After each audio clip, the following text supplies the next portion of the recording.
Super Bowl 58 is in the books, and the Kansas City Chiefs are the Super Bowl champions once again. The Chiefs took down the 49ers 25-22, and there were a lot of lessons to be learned from this year's Super Bowl. The first one has to be, NFL fans, you guys hate success. You guys hate dominance. Because all I saw on social media was a bunch of people commenting how the Super Bowl was rigged. They're tired of seeing Patrick Mahomes hoist the Lombardi damn near every single season. And I definitely understand your frustration. But I really feel like trying to say the Super Bowl was rigged and trying to hate on Patrick Mahomes really takes away what was a legacy moment for him. Because Patrick Mahomes, this dude has been dynamite all throughout this Super Bowl run for Kansas City. Nobody thought that they were even going to be able to win more than one playoff game at that. So not only do they beat the Dolphins in the wild card round, but they go on the road and get wins against the Bills and the Baltimore Ravens. And the reason why this is so impressive is because you look at what Kansas City has at receiver. They don't have a Tyreek Hill. They don't have a true number one. Their best wideout this year was Rashee Rice, a rookie who wasn't even a first-round pick. Yeah, you had Travis Kelce, but at one point, it looked like that dude was washed. And then all of a sudden, the playoffs comes around, and he's having the best playoff run of his career. Patrick Mahomes is one of those quarterbacks that truly is generational. Guys like Mahomes only come around once every 30 years. And to see what he did in Super Bowl 58 was really impressive. And I really feel like the people who are trying to make the Super Bowl seem like it was rigged and it was supposed to be the 49ers winning it, you really are taken away from what you saw with your eyes from one of the best quarterbacks to ever play this game. That Super Bowl was a masterclass performance out of Patrick Mahomes. And the fact that people just want to hate on this dude for doing what other teams can't do, which is win, really makes no sense to me. If you're mad about Kansas City continuing to win, be mad at the 49ers defense for giving Patrick Mahomes the last opportunity to win the game. All they had to do was blow out Kansas City, build on their 10-0 win or their 10-0 lead, and they wouldn't have had this issue. If you want to beat Patrick Mahomes, you got to blow him out. You can't give this dude the opportunity to win the game because he's going to get it done. NFL fans hate dominance. You want parity. I understand that. But at the same time, there's nothing wrong with appreciating greatness. If you're a true fan of football, you should be somebody who, yeah, you don't have to love Mahomes. You didn't have to love Brady, but at least respect the greatness of Patrick Mahomes. Like, if you watch that Super Bowl, there's no way you can't say Patrick Mahomes carried Kansas City. You can't. Like, that dude put that team on his back throughout this playoff run. Their offensive line wasn't that good. The receivers led the league in drops. Patrick Mahomes on 4th and 1 made a big time run in that situation. There was another run that he made early during the game on 3rd down when he put his shoulder down and ran over a dude for the 1st down. How? Kansas City ran the read option right after he got that 4th and 1 conversion. I thought they were trying to pull something that the Ravens did. You would have thought that Kansas City stole something out of the Ravens playbook the way they ran that read option with Patrick Mahomes.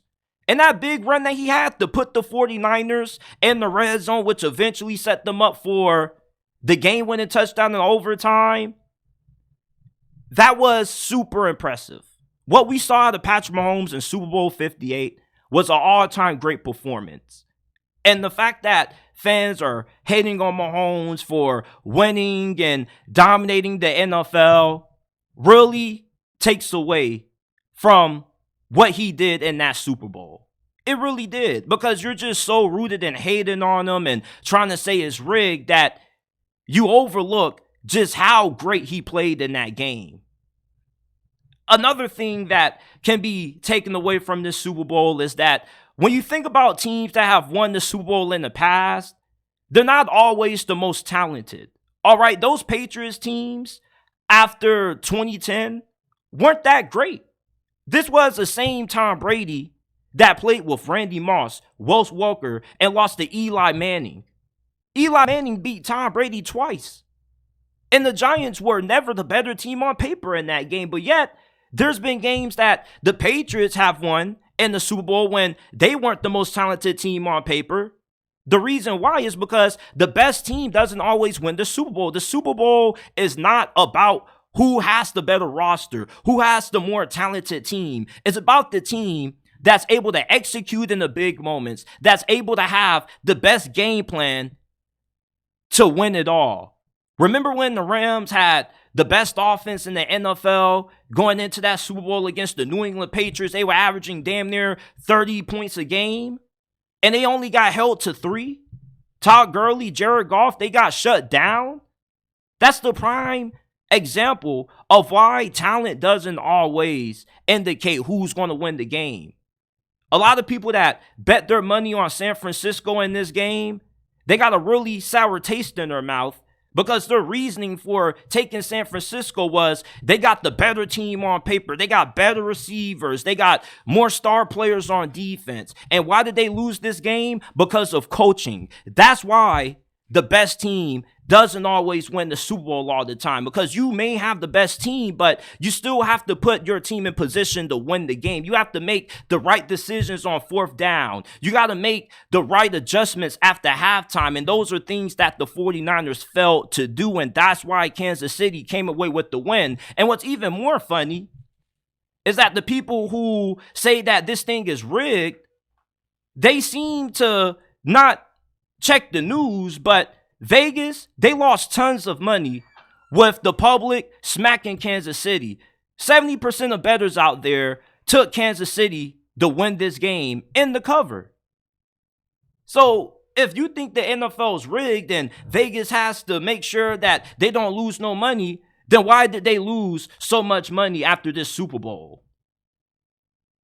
You see, you were thinking that San Francisco was going to win because they were so much more talented on paper. They were so more dominant during the regular season. But once you get into the playoffs, it's a different game of football that's being played. The playoff games are not the same as the regular season games. The intensity is magnified. The stakes are higher. Decisions and mistakes get magnified. It's just a different brand of football, especially when you get into the Super Bowl. And the 49ers, they shot themselves in the leg with errors in the 4th quarter. You had the muff punt, which gave life to Kansas City. That gave them their first touchdown of the game. And then you had the decision to not go for it on 3rd and 4 in overtime. You kick the field goal, you play it safe, and you give Mahomes the opportunity to win the game. That's why the 49ers lost. Coaching decisions. Not being able to execute in big moments. They had several opportunities to win that game. They couldn't get Kansas City off the field in 4th and 1 in overtime. And their defensive line was feasting for the majority of the game, but they were nowhere to be found in the 4th quarter and in OT when it mattered the most. And that's why the best teams don't always win, because the best teams aren't always able to execute in these high-pressure situations when you need to win the game, when the game is in the balance. When it comes to Brock Purdy, you know, there's been a lot of discussion about how good is this dude? Is he just a testament to how good of a offensive mind Kyle Shanahan? And is he the taxi driver on the team that has an already great roster that's carrying him and making him look better than what he actually is? Or is Brock Purdy actually a really great quarterback? Is he a top 5 quarterback in the NFL? And after watching his performance in this game, it's pretty evident what the answer is. Brock Purdy is really good, but he's not elite. He's not a Lamar. He's not a Josh Allen. He's not a Patrick Mahomes. And taken away from Brock Purdy's performance in this game, I didn't think that he played bad. I thought he played pretty good. The only thing is that he didn't play better than Mahomes when the game was on the line. You see, Brock Purdy's final drive, the 49ers got a field goal. Mahomes' final drive, he won the game. Brock Purdy played good enough for the 49ers not to lose, but he didn't play good enough for the 49ers to beat Patrick Mahomes. And that's not a knock on Brock Purdy. That's more of a testament to how great of a quarterback Patrick Mahomes is. But a guy like Brock Purdy, he has to be able to have the greatest game of his career. And he didn't do that in this game. He had a really good game, but not a good enough game to beat an all-time great. When Nick Foles and the Philadelphia Eagles beat New England in the Super Bowl, it was one of the greatest performances that we've ever seen out of a backup quarterback in the history of not just the postseason, but in the Super Bowl. Nick Foles won Super Bowl MVP. They made a statue of this dude. Brock Purdy's performance was good, but not good enough to win. And that was pretty evident in this game. He's not a bad quarterback. He's not an average quarterback. He's a really good quarterback, but he's not a quarterback that's going to win you a game against a quarterback like this. And it's unfair to compare Brock Purdy to Patrick Mahomes anyway, because they're on two different levels. 98% of the league wish they could have a Patrick Mahomes. And in a game like this, it was evident who was the better quarterback. That's why I was telling people that Kansas City was going to win. Not just because you can't trust Kyle Shanahan in these situations, but even if Brock Purdy has a good game, he has to have an all-time great game to be able to go toe-to-toe with a guy like Patrick Mahomes. And I said that in my preview and prediction, this game was going to come down to if Brock Purdy was going to be able to put the 49ers in position to win the game. Was he going to be able to lead them on a game-winning touchdown drive to seal the deal? And he wasn't able to do that. So he had a good performance, but not a great performance. That's what Patrick Mahomes had. And that's what you need if you want to be able to take down the all-time great in the championship. Brock Purdy, he still has a lot of room to grow. This is only his second season, so there's no telling how good this dude can truly be. But right now, I say he's a top 10 quarterback. I definitely would take him over Tua. Hell, one thing that I really liked out of Brock Purdy in this game is that it's not like this dude just didn't show up when the game was in the balance. It's not like this dude just shrunk. He stood in there like when Mahomes and company scored that touchdown off that muff punt. You would have thought that it was it for the 49ers. All the momentum was going to swing the Chiefs' way. But what did they do? Brock Purdy led a really nice drive. He threw a great pass to Jawan Jennings for that touchdown, and the 49ers regained control of the lead. So it's not like Brock Purdy just wasn't doing anything. You know, like he was low-key throwing some shots at Mahomes, but it's just that he was throwing jabs when Patrick Mahomes was landing haymakers. He was landing heavy rights. Brock Purdy was landing medium impact jabs to the body. You see, when you're playing Mahomes, you got to knock him out. You can't give him an opportunity to win. And that's what Brock Purdy and the 49ers did in this game. I never once watched this game and said, oh yeah, like Cam Newton was right about Brock Purdy. He's a fucking game manager. All I said was, you know, like this dude Brock Purdy is responding. It's games where I've seen quarterbacks play good in the first 3 quarters, fourth quarter come around and they just completely fall apart. The last time the 49ers lost to Kansas City, Jimmy G played pretty good for the first 4 quarters and 7 minutes. And then after that, Mahomes just took over the game. It wasn't that kind of situation. Brock Purdy actually was keeping San Francisco in control of the game at one point. And the reason why they ultimately lost was due to the fact that you just couldn't stop Mahomes.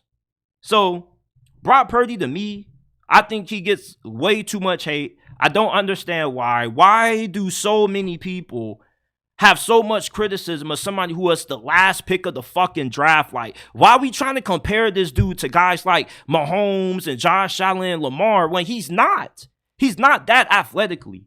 Brock Purdy is good, in his own way with what he does well, getting the ball out fast, throwing with great accuracy and anticipation, moving well in the pocket, and being able to extend plays. He's a really good quarterback. He's a top 10 quarterback.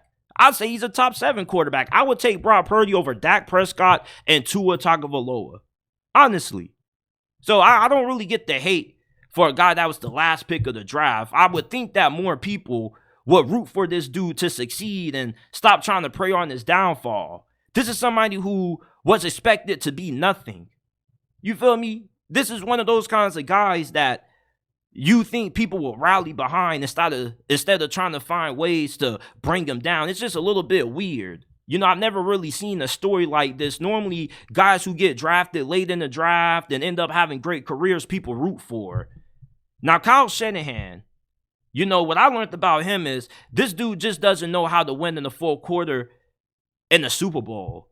That's really all it is. Same thing that happened in this Super Bowl happened in the last Super Bowl. He had questionable game management.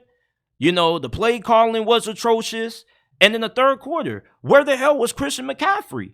Christian McCaffrey barely got his number called in the run game in the third quarter. It's like Kyle Shanahan has games where he just gets a little tight and he just tries to go Mike Leach, Lincoln Riley, old school air raid. And that's not the style of football that the 49ers are known for. They're known for using the run game to set up the pass, to utilize play action, to get shots downfield. Never made no sense to me why Kyle Shanahan just out of nowhere weirdly just abandoned the run. Like, why do all these teams that Kansas City play try to outdo themselves and try to just outduel Patrick Mahomes and Andy Reid? You're not going to be able to do that. Run the freaking football. Made no sense to me. And lastly, you know, for Kyle Shanahan, he should have went for it on 3rd and 4. I get it. It's the Super Bowl. Like, you got to take the points. But you got to remember that, you know, you don't get it on 3rd and 4. It's 4th and 4. You're about to give the ball back to Patrick Mahomes. Are you really about to trust your defense to stop an all-time great quarterback? Why not just try to win the game? And even if you're not able to, you know, stop Patrick Mahomes and he ends up scoring a touchdown anyway, okay, cool. They go for 2. You stop them from getting the 2-point conversion, you win the game. If they go for the field goal, you get the ball next. And the final possession, you know, whoever scores wins the game. So I don't really think that the decision for Kyle Shanahan to take the ball in overtime really would have had a big outcome on them winning or losing this game. They lost this game because Kyle Shanahan just wasn't aggressive enough. You had to go for it on 4th down. There's nothing called taking the points when you have Patrick Mahomes about to get the ball. You think Kansas City's about to take the points? No, they're aiming to win. And that's the problem with Kyle Shanahan. He doesn't aim to win in the fourth quarter. He aims to just play it safe when he's up. And that's why they continue to lose in these games. You can't expect to beat a dude like Patrick Mahomes by just getting the field goal. Especially when you're that close to scoring. Like, you got to capitalize off those red zone possessions. And not just that the 49ers not be able to stop Patrick Mahomes on defense, but they weren't able to capitalize off his mistake. When he threw that interception coming out of halftime on Kansas City's opening possession in the second half, you know what they did with it? Nothing. You know what they did with the Isaiah Pacheco fumble? Nothing. Kyle Shanahan doesn't know how to win these kinds of games. He's a great coach, great X's and O's guy. I think he's a really good leader and the players really do like him. But in the fourth quarter, he just gets, I don't know what happens to him. Honestly, it's just really weird. I never seen such a good head coach just melt down in these kinds of ways in the Super Bowl. When you get into these moments, you think it will bring the best out of Kyle Shanahan, but instead he just has questionable judgment, just does enough to try to stay in control, and that's not enough when you're going up against a guy like Patrick Mahomes in Kansas City and Andy Reid, who's been here before. You got to win the game. Kyle Shanahan just doesn't seem to know how to take the game by its throat. He doesn't know how to seal the deal. These are the lessons learned, or at least that I learned from Super Bowl 58. Let me know what you guys learned from this year's Super Bowl down in the comment section down below. I'm eager to hear your guys' responses.